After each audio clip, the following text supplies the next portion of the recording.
네, 의사진행 발언 겸 자료 요청 좀 하겠습니다. 일단 오늘 이 사건, 우리 지금 청문회가 진행되는 것에 대해서 야당 의원님들은 뭐 재판에 관여하는 거 아니냐, 뭐 여러 가지 의혹을 제기하거나 문제 제기를 하시는데요. 검찰 변호를 좀 적당히 했으면 좋겠습니다. 일단 이 정도 사안이 발생했으면 언론에서 보도가 됐고 당사자가 이런 의혹을 제기했으면 정상적인 국가기관이면 내부 감찰을 하고 징계 절차에 착수하고 난리가 났을 겁니다. 그런데 어떻게 됐습니까? 단 하나의 움직임도 없어요. 이게 지금 제대로 된 조직입니까? 이런 조직을 옹호하고 계시는 것을 어떻게 국민들한테 이렇게 말씀을 하십니까? 부끄럽지도 않습니까? 저는 진짜 너무 창피합니다. 이 자리에 같이 앉아 있는 것 자체가. 그리고 재판 관여 목적이라고요?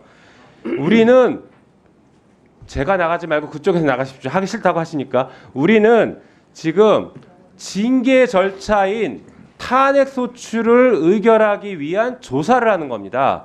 재판의 관여가 아니라 별도의 재판 절차를 진행시키기 위한 조사 절차를 하는 것입니다. 이거는 현재 진행되는 재판과 무관한 것이에요. 이것이야말로 헌법재판을 또다시 진행하려고 하는 국회의 독자적인 조사이기 때문에 재판 관여 목적을 여기다 들이댈 게 아닙니다. 전혀 다른 트랙을 지금 교묘하게 섞어서 말씀하시는 것이라 매우 부적절한 지적이라고 분명하게 말씀드립니다. 그리고 자료 요구를 좀 해야 될 것 같은데요. 이미 요구했습니다. 지금 그 수사기록 목록을 여러 차례 요구를 했는데 계속 주지 않고 있습니다. 이게 어떤 의미를 갖냐면 오늘도 여러 의원님들이 제기하시는 것처럼 수많은 출정이 있었습니다. 이화영 증인을 포함해서 수많은 출정이 있었는데 그 출정마다 조서가 작성되어 있어야 해요.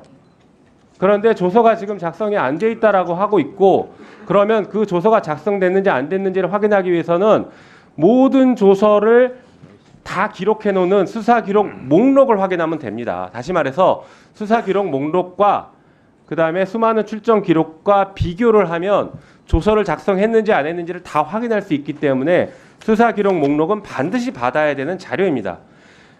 떳떳하면 제출하십시오. 뭐가 무서워서 이 수사 기록 목록도 제출 못 하고 있습니까? 이러니까 지금 검찰이 이렇게까지 망가진 거 아닙니까? 그래서 위원장님께서 우리가 지금 자료 요구를 했는데 계속 주지 않고 있는 것에 대해서 우리가 지금 입으로만 항의할 게 아니라 이 자료는 법무부 형사기획과 현락권 담당자가 주지 않고 있기 때문에 이 현락권 담당자에 대해서 저는 우리 위원회에서 고발 조치 취할 것을 강력하게 촉구하는 바입니다. 이상입니다. 네, 김영민 의원님 의사진행 발언에 대해서도 위원장으로서 답변 드리겠습니다. 제가 몇몇 분들한테 국민들한테 들었는데 법사위에서 하수 법을 얘기하니까 국회법 헌법을 국민들도 공부하고 계신다는 제가 얘기를 들었습니다. 자, 오늘 탄핵조사 청문회는 말씀드린 바와 같이 국회법 130조 1항에 따라서 진행되는 것이고요. 이 탄핵조사 청문회는 국정감사 및 조사에 관한 법률을 준용하고 있고요. 그 국정감사 및 조사에 관한 법률 준용 규정에 의해서 자료 제출, 증인 출석 등은 증언감정법에 의해서 또 준용이 되고 있습니다.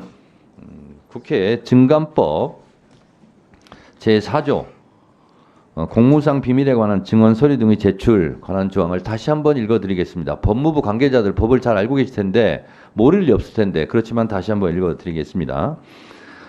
국회 증감법 제4조 직무상 비밀에 속한다는 이유로 자료 제출을 거부할 수 없다. 다만 군사, 외교, 대북관계의 군사 기밀에 관한 사항으로서 그 발표로 말미암아 국가 안위에 중대한 영향을 미칠 수 있음이 명백하다고 주무장관이 증언 등의 요구를 받은 날부터 5일 이내에 소명하는 경우에는 그러하지 아니하다. 이렇게 되어 있습니다. 법무부 장관이 자료 제출을 요구받은 사항에 대해서 5일 이내에 소명한 바도 없고 그것을 제출한다고 해서 국가 기밀에 국가 안위에 중대하고 명백한 위협이 있는 영향을 미칠 수 있는 사항이 아니라는 것이고, 그리고 그것이 군사, 외교, 대북관계가 아니라는 것은 지난번 법사회의 때도 이미 증명이 된 바 있고, 심우정 검찰총장 인사청문회 때도 대북, 외교 이런 부분이 국가기밀이 아니라는 부분을 이미 그 인사청문회 당시에도 검찰총장도 얘기한 바가 있어요. 근데 본인들이 껄쩍지근하고 거시기하다고 그렇게 생각해서 지금 제출 안 하는 건데 그것은 법 위반 사항이라는 것을 말씀드리고 또 국회에서 불출석이나 자료 제출을 거부했을 경우에는 법으로 나와 있어요. 여기에 보면 3년 이하의 징역 1천만 원 이상 3천만 원 이하의 벌금에 처한다고 되어 있습니다. 이 법조항이 왜 있겠습니까? 이런 경우 이렇게 처벌하겠다. 그러니 사전에 미리 알고 범법 행위를 하지 말라는 것일 겁니다. 이런 부분에 대해서는 국회 법사위에서 모조리 법적 조치를 취하지 않을 수 없다라는 말씀을 드리고 김영민 의원께서 지금 요구한 자료는 제출해 주시기 바랍니다. 법무부께 다시 한번 강력하게 경고합니다. 자, 요쯤 하고요.